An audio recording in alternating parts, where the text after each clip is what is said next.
Bonjour à toutes, bonjour à tous. Nous sommes ravis de vous retrouver ce dimanche matin sur le plateau de Sagesse Bouddhiste pour la seconde des deux émissions que nous consacrons à un grand maître japonais du XVIIIe siècle, Jun Sonja. Je vous rappelle que cet érudit et ascète a également été le promoteur d'un courant non sectaire de retour aux sources des enseignements du Bouddha. Après avoir exploré sa vie la semaine dernière, nous allons nous pencher plus en détail aujourd'hui sur son enseignement. Alors, quelles en sont les principales caractéristiques ? Quelle est l'importance du karma dans son enseignement? Qu'en est-il des 10 préceptes? De quelle manière les présente-t-il? C'est ce que je vous propose de découvrir sans plus attendre avec notre invité, Éric Romuluer. Éric Romuluer, bonjour. Bonjour. Alors, je rappelle que vous êtes disciple de Jun Sonja, à qui nous consacrons ces deux émissions, pratiquant et enseignant du zen. Vous développez un projet de vie écologique et communautaire dans le sud de la Sarthe, le refuge du Plessis, entre Le Mans et Tours. Exactement. Alors, Éric Romuluer, on a vu la vie de Jun Sonja la semaine dernière. Est-ce que vous pouvez nous dire quelles sont les caractéristiques de son enseignement? Alors, effectivement, en premier, la dimension non sectaire qui passe pour lui par un retour aux sources. Mais les sources sont essentiellement donc dans les Vinayas, c'est-à-dire les codes disciplinaires des moines. Donc, il aura à cœur de traduire, de vivre et de créer une communauté autour de ces pratiques monastiques. En même temps, c'est quelqu'un qui a une vision très multiple aussi. Très multiple, c'est vraiment une sorte de touche-à-tout. Alors c'est vrai que comme il vient d'une école tantrique, donc il a un fond, un horizon du tantrisme, mais dans son parcours de vie, il a aussi tout jeune, voulu pratiquer le zen. Pendant 3 ans, il a été dans un monastère zen. Et finalement, il est entre sa propre école et la tradition zen. C'est pour ça aussi que le zen s'est beaucoup intéressé à Jun Sonja. Lui-même, par exemple, enseignait la méditation zen plus facilement que la méditation tantrique. Touche à tout, parce qu'il avait aussi une très grande érudition, une très grande culture, et il est allé même jusqu'à créer un mouvement de tradition shinto, c'est-à-dire le culte des dieux au Japon, avec une approche particulière qui était vraiment presque de confondre, en tout cas de ne pas trouver de contradiction entre les enseignements bouddhiques et le fond culturel japonais. Il est donc très attaché à la dimension universelle du dharma. Oui, ça c'est très, on le sent vraiment très fortement. Il ne le dit pas de cette manière dans ses textes, mais ça transparaît à chaque instant. Bien sûr, il a cette vocation monastique, donc il s'adresse à des moines, mais pour lui, c'est aussi de s'adresser à tout à chacun. Ne pas oublier que... Donc les laïcs y compris. Oui, dans la tradition bouddhiste, quand on parle de Sangha, c'est-à-dire la communauté bouddhiste, on dit la communauté en 4 parties, qui sont les moines, les moniales, les fidèles laïcs, hommes et femmes.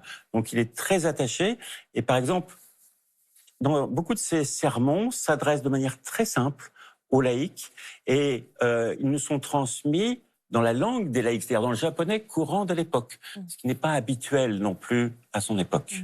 Alors, il y a aussi une particularité dans son enseignement, c'est cet attachement au karma. Alors, d'une manière générale, le karma est un axe fondateur de toutes les traditions bouddhistes. Donc, pour rappel, qu'est-ce que c'est que le karma? Donc, c'est un mot qui veut dire l'acte en sanskrit, mais qui, dans la tradition bouddhiste, on va dire, prend en compte à la fois la dimension intentionnelle, c'est-à-dire ne peut être un acte karmique qu'un acte intentionnel, l'acte lui-même et les conséquences ou les fruits, on parle de fruits. Donc vraiment cette dimension que nos actes que nous effectuons nous affectent, qui vont nous imprégner. Et donc penser le karma, c'est finalement se dire mais quelle discipline de vie, quel acte dois-je conduire au quotidien pour me transformer? C'est ça le karma. Et on va le retrouver, il va le décliner de nombreuses manières, et notamment à travers les préceptes, les refuges, etc. Que nous verrons tout à l'heure. Alors, il y a aussi un autre aspect très important, c'est le kessa, qui est un habit de pauvreté, lié à la pauvreté, je crois. Quel rôle joue-t-il justement dans sa vie même? C'est un rôle essentiel. Et c'est vrai que la tradition zen actuelle le connaît, à travers cette transmission d'une forme de kessa, qui est le kessa traditionnel qu'on portait au temps du Bouddha. Alors, dans la tradition bouddhiste, qu'est-ce qu'un moine ? Dans les Vinayas, on trouve cette définition, ou en tout cas cette manière d'approcher la vie monastique. C'est une manière de s'habiller, une manière de manger, une manière d'habiter un lieu. C'est ça qui définit. Donc ce sont nos ressorts les plus essentiels dont nous avons besoin, manger, dormir, etc. Et on les réoriente. Et donc le kessa, et c'est là où pour lui ça sera important, c'est pas juste un vêtement ecclésiastique, c'est pas un vêtement d'apparat, c'est vraiment l'enseignement vivant que l'on revêt. Donc il aura vraiment cette volonté de retrouver la manière ancienne. Et donc lui va mettre vraiment l'accent à une époque où il perçoit aussi que les moines sont dans des relations de pouvoir, de séduction, etc., de dire revenons à l'idéal de pauvreté et de simplicité qu'incarne le kessa. D'humilité aussi. Oui, tout à fait. Alors, que nous dit-il sur les 3 refuges ? Alors, voilà, ça c'est cette dimension peut-être aussi de s'adresser aux laïcs. Alors, les 3 refuges, qu'est-ce que c'est dans le bouddhisme ? Alors, c'est pas un engagement, c'est une sorte d'acte, un élan du cœur où l'on témoigne d'une confiance et d'un appui. Donc, dans le Bouddha, l'éveillé. Donc, l'éveil, c'est pas quelque chose d'abstrait, ça c'est incarné dans le Dharma, c'est-à-dire les discours, les méthodes qu'il transmet, et le Sangha, c'est-à-dire la communauté bienveillante des personnes qui sont engagées à se soutenir mutuellement dans ce chemin. Et donc, traditionnellement, donc prendre refuge, c'est entrer en bouddhisme. Et donc lui, c'était très important d'offrir cette possibilité à tout à chacun de prendre refuge et d'être touché au plus profond de lui-même par cet enseignement, et toujours à mettre en relation avec le karma, c'est-à-dire que plus l'intention est profonde, plus le changement est important. Hein, c'est ça qu'il dit, même si je relisais en venant jusqu'à vous un texte qui est un sermon où il dit si vraiment l'intention est très profonde, on deviendra un Bouddha. Donc ça c'est très beau. Et donc il encourageait vraiment tout le monde. Alors chose qu'on retrouve beaucoup par exemple dans le bouddhisme tibétain, à prendre refuge. Alors cela nous renvoie également aux 10 préceptes que vous évoquiez tout à l'heure, les 10 préceptes positifs. Est-ce qu'on peut les rappeler au moins quelques-uns? Alors, les 10 préceptes positifs, c'est une liste de préceptes qu'on retrouve dans toutes les traditions bouddhistes. Alors peut-être aussi rechercher cette dimension écuménique. Et lui appartient à une tradition tantrique. Et il y a un texte fondateur du tantrisme qui s'appelle le Mahavairokkana Sutra, le sutra du grand lumineux, Vairocana, qui est un Bouddha, où il y a un chapitre entier qui est consacré, c'est un dialogue entre ce Bouddha, Vairocana, et Vajrapani, un de ses disciples. Et Vajrapani lui dit, mais je ne comprends pas, vous dites que c'est pour les bodhisattvas, mais tout le monde les pratique, même les non-bouddhistes pratiquent ça. Et il dit, c'est beaucoup plus profond, et si on pratique ces 10 préceptes, on pratiquera à l'égal des Bouddhas et des bodhisattvas. Donc, ces 10 préceptes qui ont une dimension, et moi, ce qui me touche, c'est que vraiment, ils traversent les époques, et tout le monde peut se les approprier et se sentir concerné.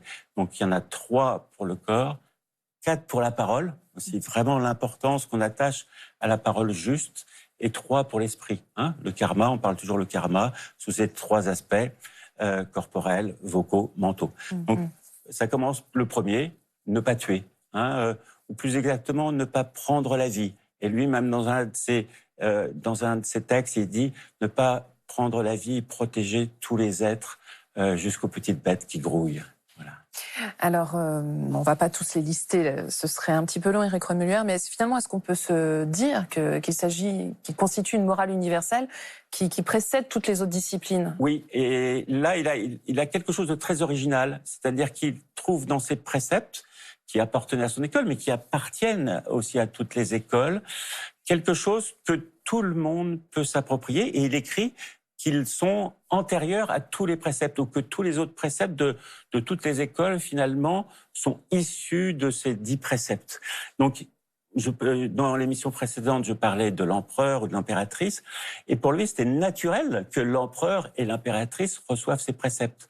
C'est pas des préceptes de moines, c'est pas des préceptes laïques, c'est des préceptes pour tous les êtres. Voilà. Ça, on rejoint toujours cette dimension universelle qui est très très belle. Ouais. Ouais. Alors il y a une de ces expressions récurrentes que j'ai notées car elle est très très belle. Il nous dit c'est la voix qui rend l'homme humain. Qu'est-ce que ça signifie, Éric Remuller ? Et est-ce que ça ne peut pas résumer finalement la personnalité et l'enseignement de Oui, tout à fait. Il a écrit plusieurs livres qui portent ce titre, La voix qui rend l'homme humain, où il y a quelques variations. Et c'est une expression qui revient beaucoup. Et notamment, il le met en relation avec ces 10 préceptes, en disant que ces 10 préceptes rendent l'homme humain. Alors nous, on pourrait s'attendre à ce que ça rende l'homme Bouddha. Donc, en tout cas, dans un contexte bouddhiste. Et en fait, cette expression, c'est l'expression à l'origine chinoise ancienne qui n'appartient au bouddhisme. Mais lui, il se l'approprie dans une dimension aussi, ce qui est important aussi. Il recherche aussi le bien social ou le bien communautaire, en disant que il y a là une morale universelle, notamment de ce que je vous disais. Il y a tous les préceptes sur la parole, d'avoir une parole juste, vraiment sincère, honnête, et que c'est là aussi, ça revient beaucoup, c'est le ferment d'une bonne vie en société, d'une certaine manière.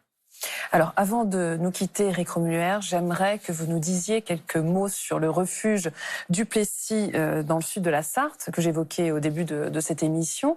C'est donc un projet de vie communautaire et écologique, c'est cela ? Oui, pour l'instant, nous sommes peu nombreux parce que nous sommes dans une période délicate, qu'on a appelée le confinement. Pour moi, c'est un prolongement, c'est-à-dire que j'ai été sensible à l'enseignement du zen. J'ai suivi un maître merveilleux, un Bouddha vivant qui s'appelle Ryotan Tokuda. Pour lui, c'est comme Jun Sonja, on va dans la montagne, on pratique, etc. Mais en même temps, il y a toute la question du bouddhisme engagé qui pour moi est très important. Et aujourd'hui, je me dis, il faut créer un espace de vie qui soit un lieu où l'on se sentira bien, quoi qu'il arrive, un lieu de résilience, une oasis, pour parler comme Pierre Rabhi, où l'on pratique fortement le dharma, à la manière de Jun Sonja, ou pas très loin, c'est-à-dire une vraie pratique du dharma, mais en même temps en intégrant un certain nombre de préoccupations écologiques, résilientes, pour que aujourd'hui, demain, après-demain, dans 20 ans, dans 50 ans, on puisse se dire c'est un lieu où l'on se sent bien. Bravo en tout cas pour cette très très belle initiative. Venez. Avec grand plaisir. Et merci infiniment de nous avoir accompagnés durant ces 2 émissions, Éric Remuller. Merci. Merci beaucoup. Et si vous souhaitez en savoir plus, voici quelques livres que nous vous proposons. Tout d'abord de notre invité, publié tous les 2 aux éditions du Seuil, Le bouddhisme engagé.